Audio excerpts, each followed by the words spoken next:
So, any other questions?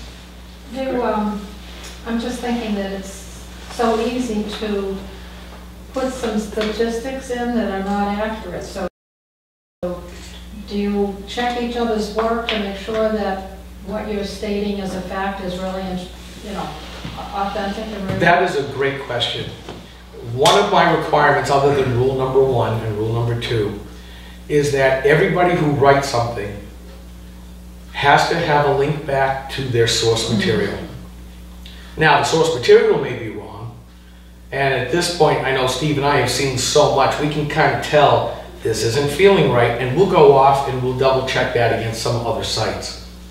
But I have made it an absolute rule that everybody who is commenting on something, you go off to, I read about 100 sites a day, and I'll get sparks to do all kinds of stuff. But I always have to say, go back to that one site, quote some of that, and then let my readers know where I got that material. So they don't take my word for it, they can go see for themselves. Now they may say, that's not what I read, but at least you showed us where you got it. So, and then there are some other people like Spec Bowers doing the voter work. Yeah, I do have to trust him because I just don't have time to go back and double check. So there are places where we trust implicitly. New sites, we kind of go, let's double check this. We do get it wrong. I mean, I've written close to 14, almost 15,000 posts over the years. Don't ask me what most of them are, I'll never remember. But we are going to get them wrong from time to time. And I've told everybody it's okay to be wrong as long as you come back, tell people that you're wrong. If you know why you're wrong, say it.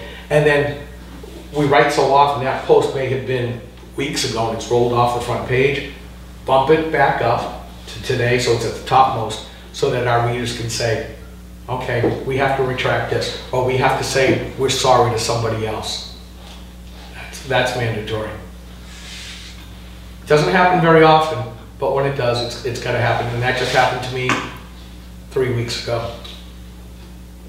Yes, sir. I was just going to ask, you said that you're hoping to hit 1.6 million visits this year. Yeah. I was thinking we have like, what, 1.25 million people in New Hampshire? 1.3 million. 1.3 million. So I was wondering, like, what's the demographics you have of people visiting the site?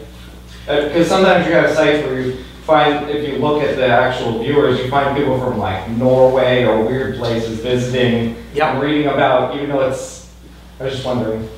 Well, let me answer it differently than what you might think. We not only just gauge our traffic by the number of hits, we also have been watching Alexa.com. Alexa is Amazon's web ranking system that's open to everybody. And Steve has been watching these stats for a while. So we have a very high Alexa rating. When we first started, it was at number 18, and Steve said, I want to make a goal, I want to be in the top 10. And we just kept going and going and going. When we did Grok 3.0, we did a revamp of the website last fall. Things really started to take off. And all of a sudden, we started to beat all of the newspapers here in New Hampshire. At this point, not to belabor the point, but for the last 3 months, we have more online traffic, according to Alexa.com, than the Union Leader. We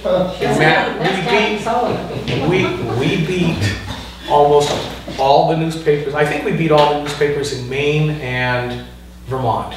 We beat almost all the newspapers in Massachusetts, except for obviously the Globe and the Herald. Our Alexa ranking, last time I looked, Steve hasn't put anything up for a little bit, we were at about 9,800 domestically. In other words, out of the hundreds of millions of sites dealing with what we do, and really it is what's called a long tail phenomenon. If you were to graph it out, you'd have some sites up here getting 5-6 million hits a day. But it's a very steep slope, and then all of a sudden that knee of the curve hits, and it just runs on forever and ever. WMUR is about 8,200. And Steve has said, we want to beat them by the end of the year. He wants that as a Christmas present. And we've been getting closer. I don't know whether we'll do it, but we're getting close. So that's why I said earlier, you know, Greg Moore of AFP, Americans for Prosperity, has said, you guys really do punch well above your weight. And I just giggle every time I think of this, or somebody asks, because here they are, multi-million-dollar enterprises, and we're just a ragtag bunch of volunteers. Go figure. So, demographics, it does skew older, tends to skew male. We are looking for younger writers, to be honest with you, because, you know, I'm just glad it's turned silver and not loose at this point. But, you know, we have our worldview. Somebody who is younger, like a Chris Maidman, comes at things a little bit differently. We are trying to get some of the YAF or the Turning Point folks or the College Republicans to try to get them to help fill in those gaps. If you know of people who want to write, especially those younger folks, love to have them. But, you know, again, we're in a small state. We're a small political bloc, and I couldn't be happier with some of the results because I never expected this. I really didn't. Yes, ma'am. It sounds like you're very successful. Have you thought about expanding? Well, that's what we're doing. That's what we're doing in the micro rocks. We're trying to penetrate into more areas where we can annoy more people on the left. Outside of New Hampshire? Well, not just, we actually have somebody in Arizona who would love to do an Arizona croc, but, you know, we want to make sure that the standards that are set and followed. Yeah. I don't want to grow just for the sake of growing. Too many websites have done that. They've gone up to be unicorns and then they blow themselves out and they fall to earth. And unlike a phoenix, they don't come back. I would rather do what we do and do it well. Yes, Keith? This unrelated question, Sure. kind of a half, you know, humor question. What's your theory on what's happened to the drug report in the last couple of months? I have no freaking idea. The only thing I could say is that I guess he may have caught the Never Trumper virus late, because that's what it seems to be. There are people from time to time who were good conservatives who just seem to go, you know, they go, take a rapid left turn. Who the heck knows? Other than that, Will that ever happen to Grand Rock? no, it will not. Absolutely, it will not.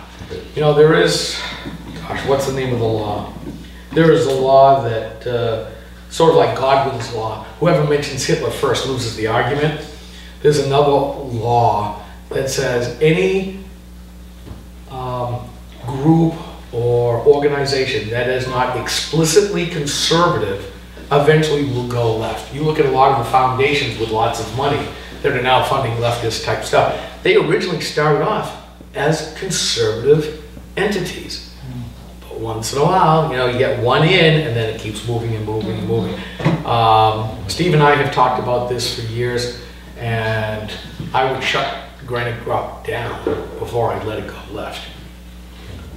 The Live Free or Die Alliance, which is now Citizens Count, is that what happened to that organization? Yep. Okay. Well, they were always kind of middle, left of center from the begin with.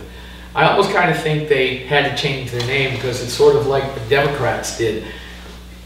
You know, when socialism was starting in Europe back in the 1880s, when von Bismarck was rolling up the Germanic city-states, he was trying to counteract some of the socialists, and he figured out a way to do that. Well, let's promise the citizens, you know, health care and a pension. We just won't tell them we'll be using their money in order to give them these things. But a lot of academicians from America went over to Europe, to Germany, which was the place to be academically at that time, and they came back as socialists. But they realized, because of the play of the word back in Europe, Americans would never go for it, so they called themselves progressives. And we had the progressive era starting with Teddy Roosevelt and Woodrow Wilson and continuing on. But then there was a time when they burnt that word out and they decided to call themselves liberals. We all know that they were illiberal, but it's, you know, one of the things I hate the most and that I complain about the most and try to point out the most is how progressives, liberals, socialists, Democrats are always trying to change our common language out from underneath us. Right. And every time I run up against it, I try to make it an example. Because if you control the language, you control the thought. If you control the thought, you can control the debate and you control the culture. We cannot let them continue to do that.